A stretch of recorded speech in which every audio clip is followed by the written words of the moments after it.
maladi na kati ya Kinshasa oya beta noko mbata pamba nzoka nde utaki yo moko na lipa o sombaki botala bino moko modèle baza ko classer mapa o tokolia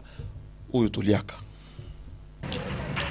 Lipa ezali eloko motonyo sa sepela golia surtout mingi na batongo motonyo sa va bimana tongo ako préférer melati il faut lipa za la pembeni pour accompagner kasi eloko ya kokamweza façon ya mapa ba mama na biso basomelaka na ndenge bakenda kozwa ba boulangerie yango ekamwisi biso condition batielaka yango tala ba mituko to bozoleka mapa etoni na kati batie na bango eloko na 7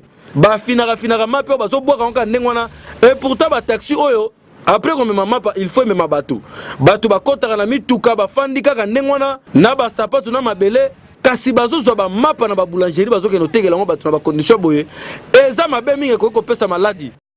pona ngeza be ko mapa ndenge za na boulangerie ezala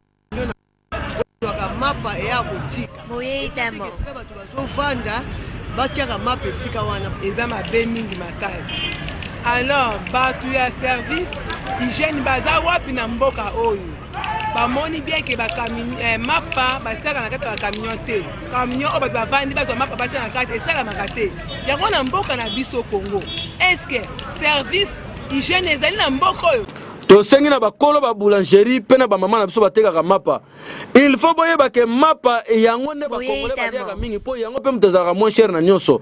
kasi façon bozali ko tiela ngo na mituka na ndenge bozo batelela yango eza pena malamu mingi te bo protéger mapa yango kino alinga kolia mingi po epese maladi te lobi ya solo bonzi melangai.